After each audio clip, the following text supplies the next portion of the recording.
ఏపీలో వరదలకు ఇప్పటివరకు 32 మంది చనిపోయారు. గుర్తు తెలియని మృతదేహాల సంఖ్య పెరుగుతూ వస్తోంది. వరద తగ్గడంతో మృతదేహాలు బయటపడుతున్నాయి. మృతుల సంఖ్య మరింత పెరిగే అవకాశం ఉండడంతో కుటుంబ సభ్యుల్లో ఆందోళన మొదలైంది.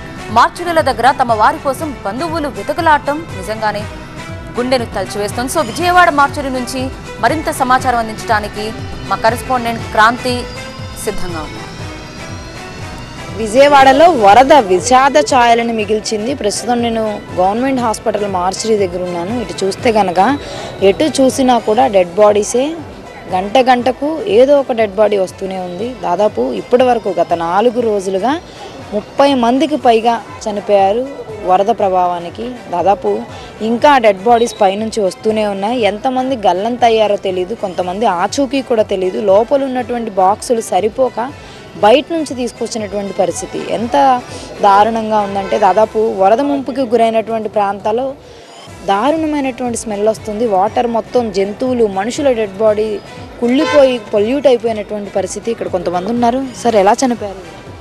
సాటర్డే ఈవినింగ్ వాళ్ళ మరదల గారిని కాపాడడం కోసం వెళ్ళినప్పుడు ట్రాక్టర్ ఒకటి పట్టుకొని లోనికి వెళ్ళేపాటికి మన సాయిబాబా గుడి ఉంది సింగినగర్లో. అక్కడికి వెళ్ళేపాటికి ట్రాక్టర్ మీద వెళ్ళంగా 15 మంది ఉన్నారు.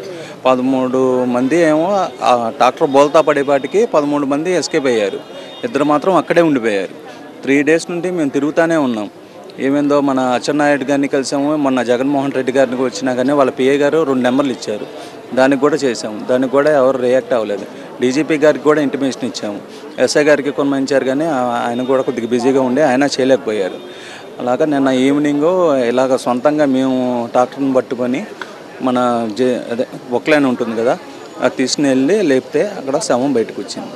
దాన్ని తీసుకొచ్చి నిన్న సాయంత్రం 5ంటికి ఇచ్చారు. మాకు ఇస్తే డైరెక్ట్ మార్చురీకి తీసుకొచ్చారు.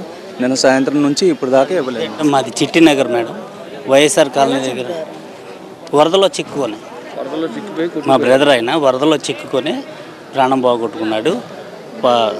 ఆయన పేరు పోతల దుర్గారావు, 45 ఏళ్ళ వయసు. భార్యను పిల్లలు ఇంట్లో ఉన్నారని చెప్పి భర్తకి ఫోన్ చేశారు. పని దగ్గర నుంచి వచ్చేసాడు. వచ్చి భార్యని పెద్ద కొడుకుని ముందు బోట్ ఎక్కించాడు. చిన్న కొడుకు ఇంట్లో ఉన్నాడని చెప్పి మళ్ళీ వెనక్కి వెళ్ళేసరికి చిన్న కొడుకుని కూడా ఎక్కించేసరికి చిన్న కొడుకు ఈయన ఇంకొక 8 మంది బోటుతో పాటు తిరగబడిపోయి మొత్తం గల్లంతయ్యారు మేడం. ఆదివారం మిస్ అయ్యి నిన్న సాయంత్రం దొరికారు మేడం. ఎవరు చనిపోయారు? మా మేనల్లుడు అండి. ఎలా చనిపోయాడు? మన వరదలకి కొట్టుకెళ్ళిపోయాడండి. వర్షాలు పడుతున్నాయి కదండి, భోజనాల కోసమని అదే భవానీ బార్ ఉంది కదా సెంటర్, అక్కడికి వచ్చాడండి. అట్టని కొట్టుకెళ్ళిపోయాడండి. 3 వెళ్ళిపోయారు. ఒక ముసలైన మా మేనల్లుడు అండి.